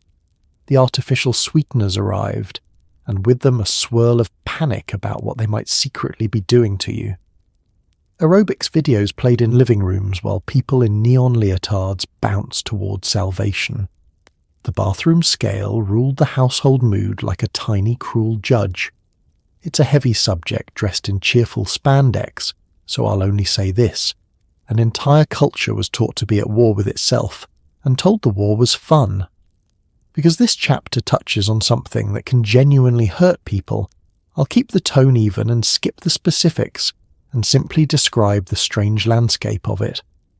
The fad diet was the era's great false hope, and it arrived in waves, each one sweeping through the neighbourhood with the confidence of gospel before receding to make room for the next. There was one built around eating enormous quantities of a particular soup. There was one organised around a single fruit. There was the powdered meal replacement, a canister of flavoured dust you mixed with water and drank in place of eating, marketed as the sensible modern path to a smaller self. None of them worked, not really, not for long, which is precisely why there was always a new one arriving to take the last one's place. The pattern was as reliable as the seasons. A diet would sweep in promising ease and transformation, deliver a few weeks of hunger and a brief result, and then quietly fail, leaving its followers ready and eager for the next miracle that came along. The failure was never blamed on the diet. It was always, somehow, blamed on the person. Into this arrived the artificial sweeteners, a chemistry set answer to the whole problem, sweetness without the consequence, and they were embraced instantly and everywhere. They went into the soft drinks, the coffee, the little packets on every restaurant table, and around them swirled a persistent low-grade panic, a steady stream of rumour and worry about what these laboratory sweetnesses might secretly be doing inside a person, a running argument that flared up and died down and never quite resolved, so that people sweetened their coffee and worried about it in the same motion. The exercise side of the campaign was at least more energetic and more visible. The aerobics craze filled living rooms with people following along to videotapes, bouncing and stretching and reaching in coordinated enthusiasm, dressed in the era's astonishing uniform of neon leotards, headbands and leg warmers. There was a real joy in some of it, a genuine communal cheerfulness, whole groups of neighbours sweating along to the same peppy instructor. It was the most wholesome front of the whole war, movement for its own sake, and it deserves the credit for that. But presiding over all of it, in bathroom after bathroom, sat the true tyrant of the age, the scale. That small flat device on the tile held a startling amount of power over the household mood. The number it produced each morning could set the emotional weather for an entire day, could dictate what a person ate and how they felt about themselves and whether they walked out the door confident or defeated. It was consulted like an oracle and obeyed like a judge, and it gave nothing back but a number, cold and context-free. What the whole cheerful, spandex-clad enterprise added up to was a culture quietly teaching itself and its children to regard the body as an adversary, a thing to be monitored and disciplined and never quite trusted, a project that was always failing and always needed more work. The message was delivered with upbeat music and bright colours and a tone of empowerment, and underneath it ran something much less kind. I'll leave it there, gently, because this is one of those areas where a light touch is the respectful one, and simply note that a great many people spent that decade at war with themselves, believing the whole time that the war was a hobby, and if the body was one source of low-humming anxiety, it had serious competition from a much larger dread, one that hung over the entire neighbourhood and did not fit in a bathroom cabinet at all. Let's talk about the low background hum of dread, the one nobody escaped. Somewhere out there were missiles and everybody knew it. The television aired a film so bleak, depicting nuclear war in an ordinary American town, that families watched it together and then sat in stunned silence afterward. Children genuinely wondered, in the quiet before sleep, whether the world would still be there in the morning. The suburbs looked like the safest place on earth, all lawns and porch lights, yet the same suburbs starred in everyone's mental image of the end. You mowed the grass under a sky that might, in theory, open at any moment. That tension lived under everything, patient and unspoken, humming beneath the sprinklers. The dread was strange because it was so total and so quiet at the same time. There was no siren wailing daily, no visible threat marching down the street. There were just missiles somewhere far away, pointed in your general direction, and an equal number pointed back the other way, and everyone on Earth living inside the arrangement, going about their ordinary business under it. It was the largest fact in the world and also most days entirely invisible, which is a peculiar thing for the mind to hold. The children felt it in their own particular way. They processed it as children process large things, absorbing the grown-up anxiety without the grown-up context, and turning it over privately in the dark. Many a kid of the era lay awake with the genuine and unanswerable question of whether the world would simply still be there when they woke, whether the whole thing might end in a flash some ordinary night while everyone slept. It's a heavy thing to hand a child, even unintentionally, and the era handed it out freely in the background without meaning to. And then the television made it vivid. There was a film broadcast right into living rooms across the country that dramatized a nuclear attack on a plain ordinary American town. The kind of town everyone watching lived in, full of people just like them. It didn't soften anything. It showed the flash and the aftermath in unflinching detail, and an enormous audience watched it together on a single night. And when it ended, families sat in their living rooms in a stunned, heavy silence, having seen their own neighbourhood stand in for the end of the world. That was the specific cruelty of the suburban version of this dread. The suburbs were sold as the safest place imaginable. The whole point of them, the retreat from every danger of the wider world, all porch lights and locked doors and quiet streets.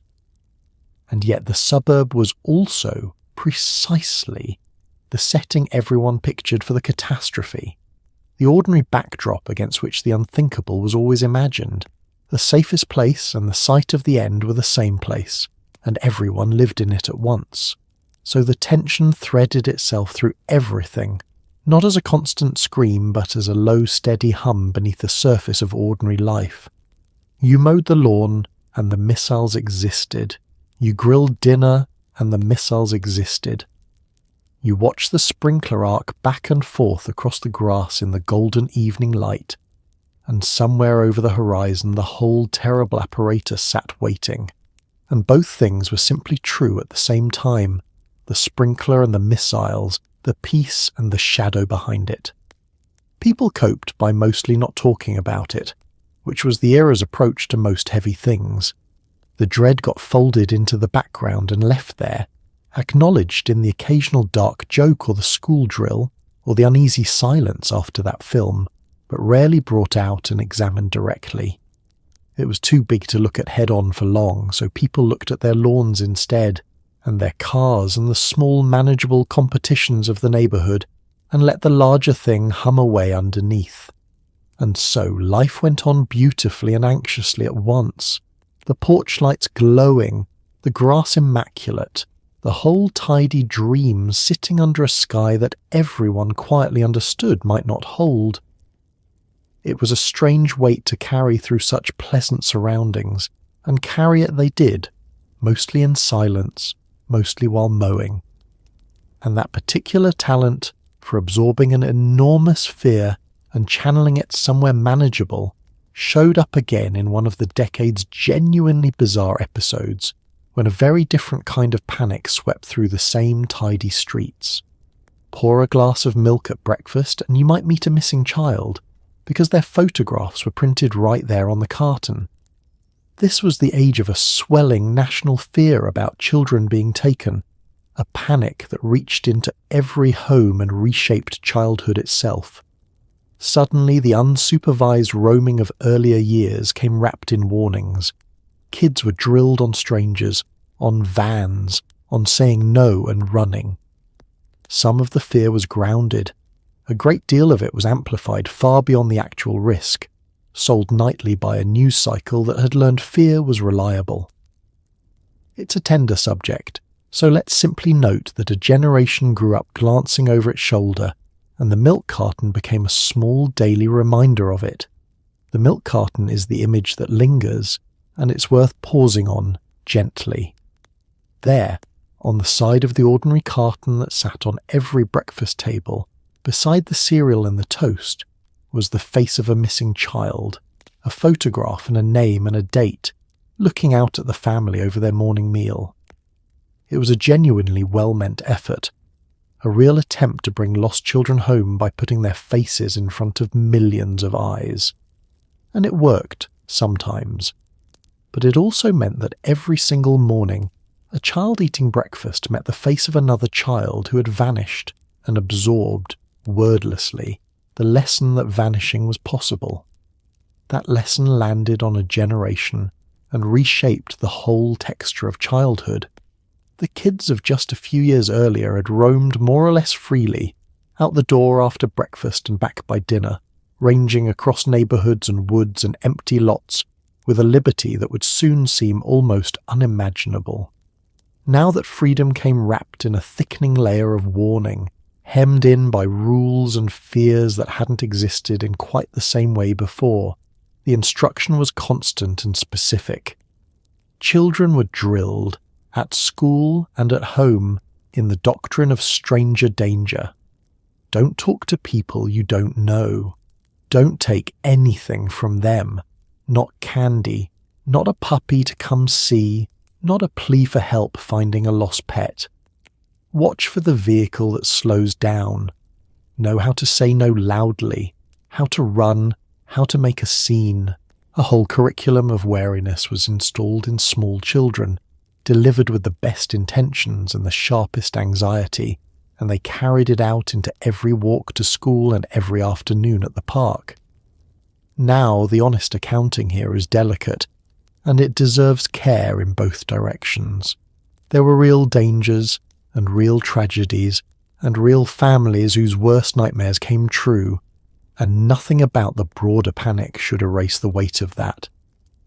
At the same time, the fear that swept the culture grew far, far larger than the actual frequency of the danger warranted, inflating into something that reshaped millions of childhoods over a risk that, in cold statistical terms, remained rare. Part of what drove that inflation was a news cycle that had discovered a durable truth about human attention, which is that fear holds it like nothing else. A frightened viewer keeps watching. A worried parent tunes in for the next update.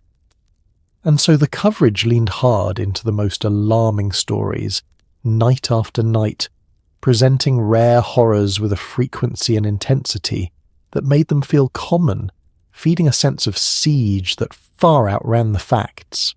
The fear became its own kind of product, reliable and renewable.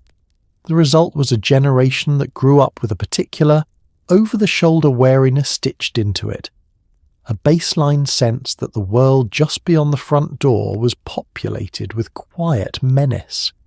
That danger wore an ordinary face and drove an ordinary car. Some of that caution was sensible and protective. Some of it was a heavy and unnecessary weight to lay on a child who was, in all likelihood, perfectly safe walking to school. So I'll leave this one where it belongs, treated plainly and without any winking, because it involves real children and real grief, and there's nothing to be light about. A generation ate its breakfast beside the faces of the lost, learner to watch the slowing car, and carried a low, careful vigilance out into a world that was mostly, quietly, going to be fine. And if that fear was at least anchored to something real, the decade had another panic waiting in the wings that was anchored to almost nothing at all, and it may be the strangest chapter of them all. Now for one of the strangest chapters, and one to tread carefully through. A wave of fear swept the country, convinced that hidden evil lurked in ordinary things. A fantasy game with dice was blamed for corrupting the young. Rock records were played backward in search of secret messages. Ordinary daycare workers found themselves accused, on the flimsiest of grounds, of unspeakable acts, and real families and reputations were destroyed in the frenzy that followed. It was mass panic in a nation that considered itself modern and rational, proof that fear, once loose, follows its own logic. There is genuine harm buried in this story, so we'll walk through it plainly and without a wink, because the people caught up in it deserved better than the hysteria they got. The shape of it was this. A conviction took hold spreading through churches and talk shows and worried living rooms, that a hidden network of evil was operating in plain sight, woven into the ordinary objects and pastimes of everyday American life. The threat was said to be everywhere and invisible, which is the most powerful kind of threat there is, because it can never be disproven and can always be found in one more place you hadn't thought to look.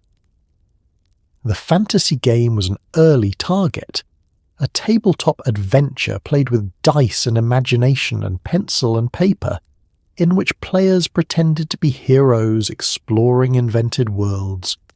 To the people caught up in the panic, this looked like a doorway to something dark, a corrupting influence luring young people toward the occult. Parents grew alarmed. The game, which was in reality a group of teenagers sitting around a table describing imaginary dungeons to one another, got recast as something genuinely sinister, and kids who played it found themselves regarded with real suspicion. Then came the records, and the belief that popular music carried secret evil messages hidden within it, audible only when the songs were played in reverse. People sat with their turntables, spinning albums backward, straining to hear the buried commands they were certain had been planted there to corrupt the listener. That a message played backward could somehow influence a mind hearing the song forward was never quite explained, but explanation was beside the point. The fear supplied its own evidence, hearing exactly what it expected to hear in the garbled reversed noise. These parts of the panic, the game and the records were mostly absurd, the kind of thing a later, calmer decade could look back on and shake its head at. But the panic didn't stay in the realm of the merely silly, and this is where the tone has to steady, because it did real and lasting damage to real people. The fear found its way into daycare centres, and there it destroyed lives. Ordinary childcare workers, people who had done nothing but look after children, found themselves accused of monstrous crimes on the basis of evidence that would not withstand a moment of sober scrutiny. Investigations were built on questioning techniques that coaxed small children into confirming things that had never happened. Accusations multiplied, growing wilder and more impossible with each retelling, until the charges described events that could not physically have occurred. And yet the machinery ground forward, because once the fear was loose, doubt itself looked like complicity. The cost was borne by the accused, who lost their reputations, their livelihoods, their freedom, and years of their lives to allegations that in case after case simply were not true. Families were shattered. Innocent people were branded with the worst labels a society can apply, and by the time the frenzy finally cooled and cooler examination pulled the cases apart, the damage was long done and could not be taken back. This is the part that gets no jokes, because there is nothing in it to laugh at. What the whole episode reveals is uncomfortable, which is how thin the floor of rationality can be even in a society that prides itself on being modern and reasonable. Fear, given the right conditions, can spread faster than facts, and can convince decent, intelligent, well-meaning people to see monsters in their neighbours and to do genuine harm in the name of protection. It is worth remembering plainly without a wink, because the lesson is not really about that decade at all. So we set this chapter down carefully, with respect for the people it hurt, and move on to something that also came knocking at the suburban door, though this visitor arrived with a smile and a sales pitch rather than an accusation. Let's talk about the knock at the door, or worse, the invitation to a party that turns out to be a sales pitch. Your neighbour has discovered an opportunity, and it is going to change their life, and they would love so much for you to get in early. Maybe it's plastic containers, maybe it's cleaning products, cosmetics, vitamins. Whatever it is, the real product was always the dream, sold from living room to living room in a shimmering chain where the person above you profited from the person below. Most people at the bottom lost money and friendships in roughly equal measure, but the pitch was warm and it wore the face of someone you trusted, and that was exactly what made it work. The invitation usually came dressed as something friendly. A card in the mailbox, a call from a neighbour, a warm suggestion to come over for a little get-together. Just a few friends, nothing formal. You'd arrive expecting coffee and conversation, and find instead a living room arranged with folding chairs, a small display of products on the dining table, and a host who had in the past few weeks become mysteriously and evangelically enthusiastic about a certain brand of something. And then the pitch, delivered by the neighbour you'd known for years, now transformed into a salesperson with a glossy binder and a light in their eyes. This product had changed their life. This opportunity was extraordinary.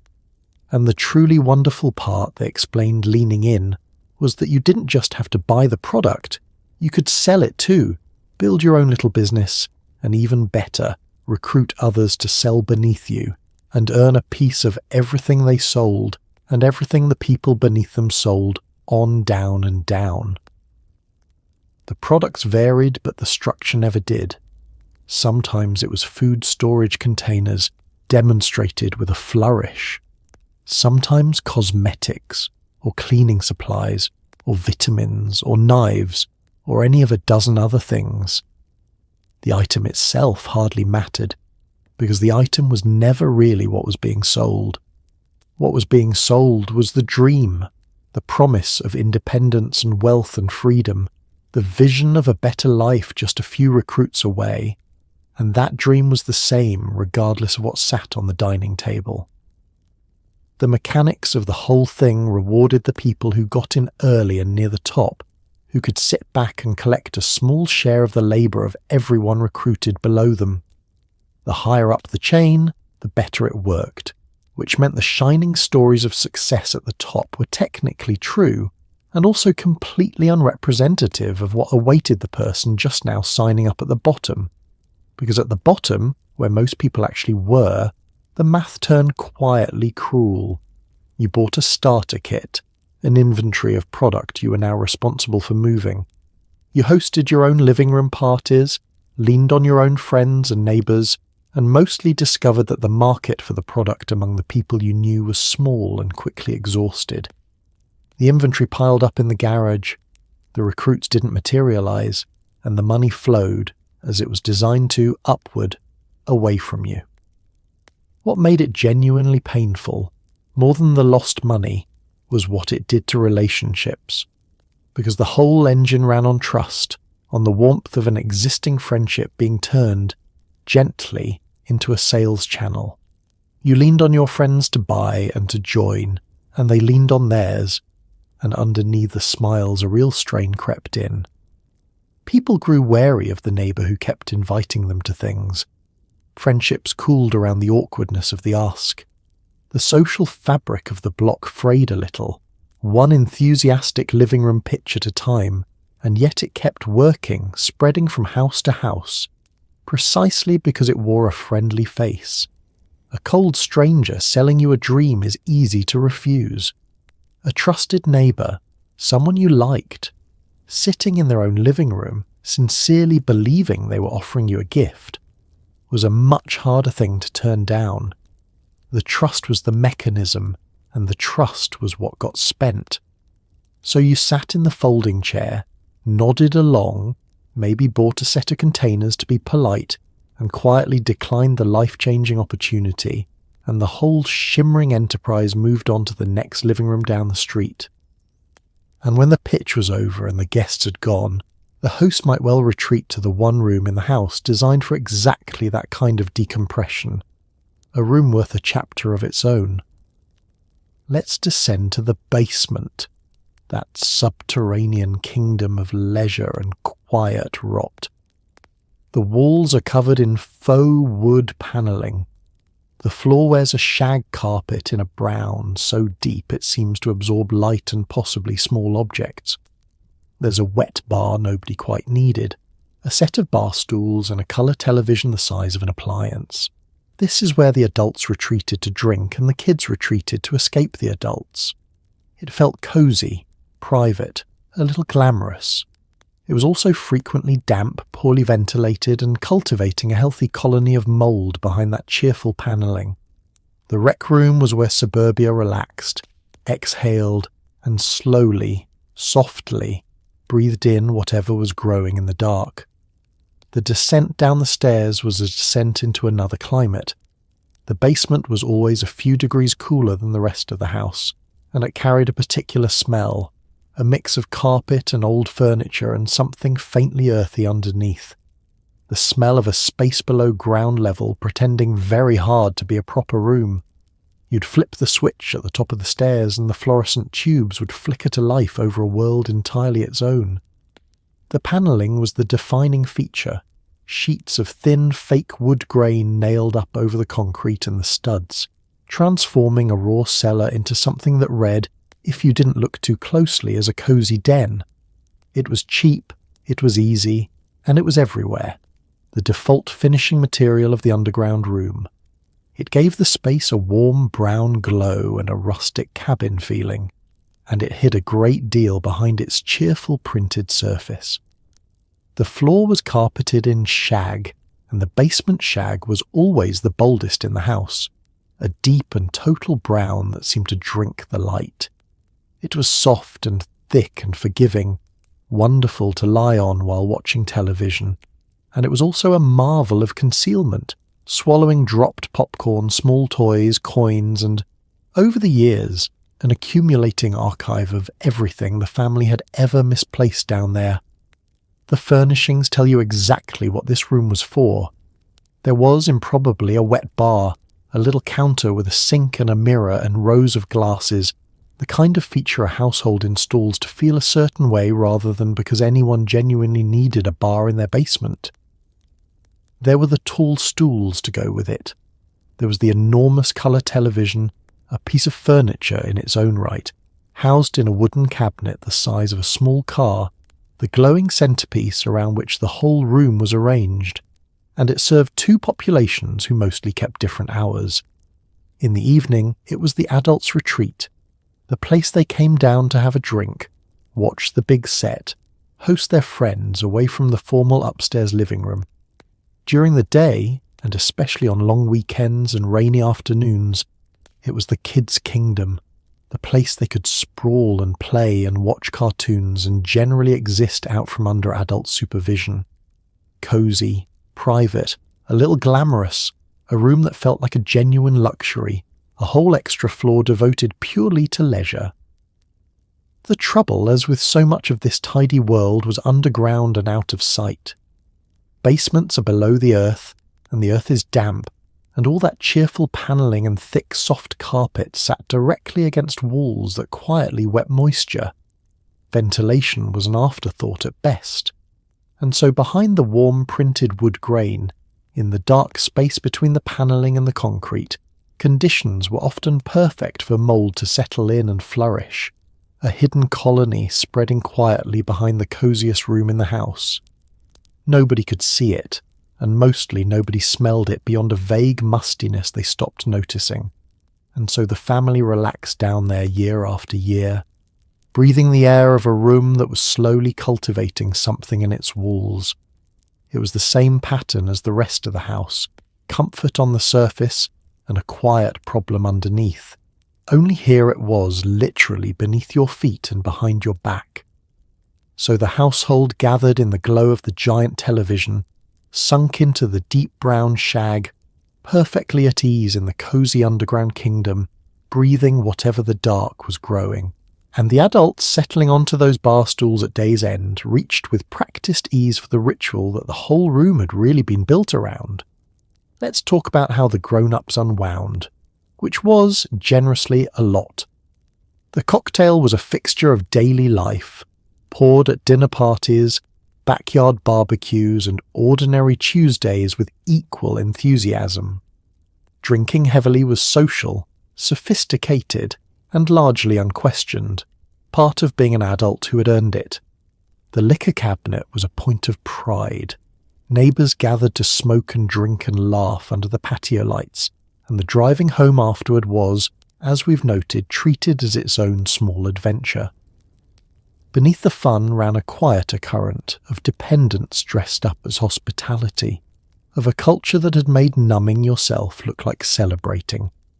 You raise your glass with the others, and the ice clinks, and nobody counts. The cocktail hour was a genuine institution, a ritual with its own hardware and vocabulary and etiquette. There was the proper glassware, different shapes for different drinks.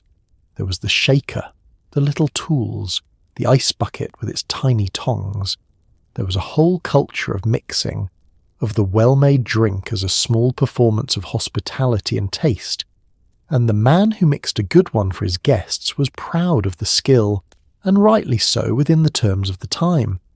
And the drinking was woven right through the fabric of ordinary life, not reserved for special occasions but present at most of them, and plenty of the unspecial ones too. There was the drink after work, the standard end-of-day ritual, poured almost the moment the coat came off. There was the wine or the highball with dinner. There was the drink at the barbecue, the drink at the dinner party, the drink at the neighbourhood gathering, and there was, unremarkably, the drink on a plain midweek evening for no reason at all beyond it being evening.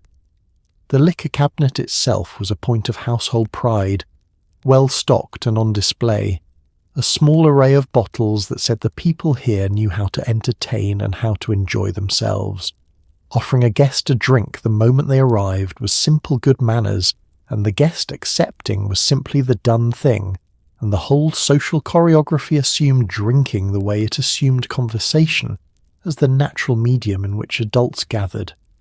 The gatherings were genuinely lovely, and it would be dishonest to paint them otherwise. Neighbours came together under the patio lights on warm evenings, glasses in hand, cigarettes glowing, laughter carrying across the yards. There was real warmth in it, real community, real pleasure in the easy company of friends at the end of a working week. This was how the adults of the neighbourhood knew and enjoyed one another, and much of it was good. But there was a quieter current running underneath, and honesty asks that we name it plainly, without either scolding or looking away. In a culture where heavy drinking was so completely normal, so woven into every occasion, and so entirely unquestioned, the line between social enjoyment and genuine dependence grew very hard to see and very easy to cross without anyone, including yourself, quite noticing. When everyone drinks at every gathering, the person who's come to need the drink looks exactly like everyone else, and the need hides comfortably in plain sight. And so, for a fair number of people, the cheerful ritual shaded quietly into something heavier, a reliance dressed up as sociability, a way of numbing the day's accumulated pressure that wore the friendly costume of celebration. The same culture that offered no language for burnout and no framework for the quiet strain of that tidy life did offer, everywhere and always, a drink, and a great many people took it up gladly and then found it had taken them up in return. The driving home afterward closes the loop with the earlier chapter, the whole gathering ending with people getting behind the wheel in a state that the era shrugged off, and later years would find genuinely alarming, one more consequence folded quietly into the fun. It was all part of the same easy, unquestioning attitude, drink freely, drive home, think nothing of it. So you raise your glass with the others under the warm patio lights, the ice clinking pleasantly, the laughter easy, and nobody is counting, and that was rather the point. And as the decade wore on, this comfortable relationship with numbing the edges left the culture quietly unguarded against a newer, sharper visitor, one that arrived wearing an even more respectable disguise. Let's address something the sitcoms never showed, and let's do it soberly. As the decade wore on, a certain drug quietly slipped out of the shadows and into offices, dinner parties, and finished basements, wearing a suit and calling itself success.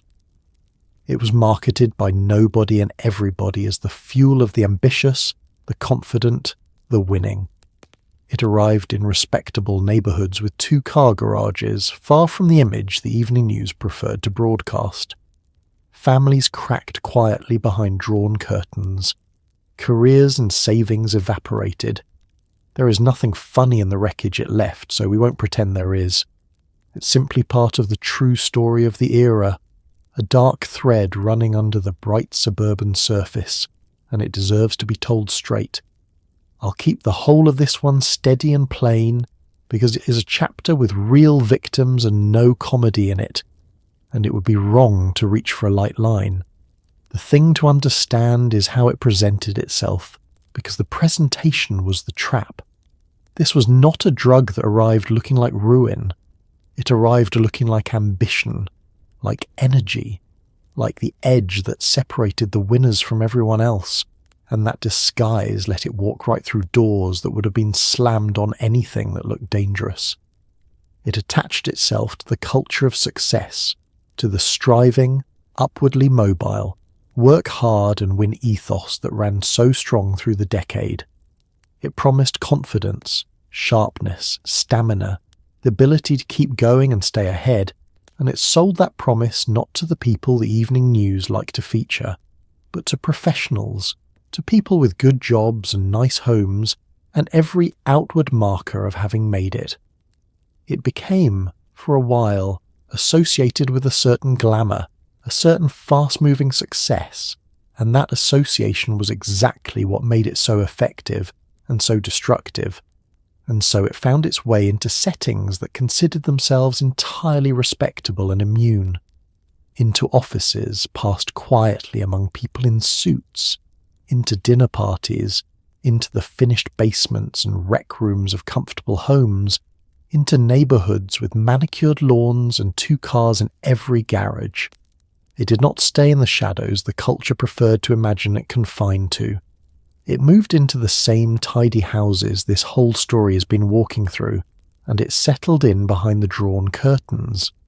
The damage it did there was severe, and it was hidden, which is a terrible combination.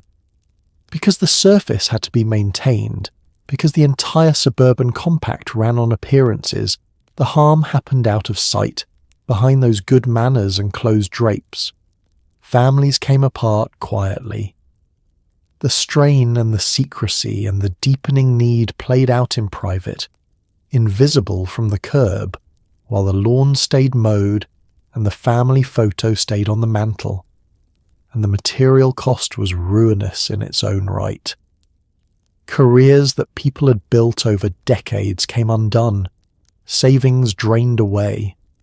The comfortable prosperity that a family had assembled, the cars and the house and the whole visible dream, could be hollowed out and lost, and often was, while the neighbours remained none the wiser until the very end, if ever.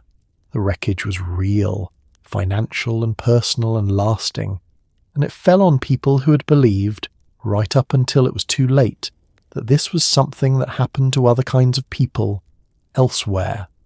There is nothing to redeem in the telling of it. No ironic angle, no dry punchline waiting at the end, and I won't manufacture one. It is simply a true and dark part of what the decade actually was, running underneath the bright, cheerful surface this story keeps lifting up to look beneath. The suburbs were sold as a refuge from exactly this kind of thing, and for a great many families they turned out not to be, and that gap between the promise and the reality is the whole quiet tragedy of it. So we tell it plainly and leave it plainly, with respect for the people and families it broke, one hidden household at a time. And in the same spirit of looking honestly at the hard parts, let's follow the youngest members of these households out the door in the morning, into an institution that ran on rules a later era would firmly reconsider. Let's send the kids off to school, a place of learning and light corporal punishment. The paddle hangs on the wall in some classrooms, a real object with a real purpose, and being sent to the principal could mean genuine physical discipline sanctioned by everyone involved. The buildings themselves often held the same asbestos and lead lurking back home. Recess is a contact sport played on asphalt, and the nurse's office dispenses little more than a cot and a firm suggestion to walk it off. Nobody wears a helmet for anything. You memorise your times tables, dodge a rubber ball thrown with real intent, and learn early that the adult world enforced its rules with a heavier hand than history would later approve of. The paddle is the detail that stops a modern listener cold, so let's take it plainly. In a great many schools, physical discipline was not a rumour or a relic, but a standing policy, and the instrument of it, a wooden paddle, hung in plain view in the office or the classroom as both tool and warning. Being sent to the principal was not merely an administrative event. It could mean a genuine physical consequence, delivered by an adult, with the full sanction of the school and, very often, the enthusiastic backing of the parents at home, who might promise a second round if word got back to them. This was simply how authority worked, and children absorbed the arrangement early.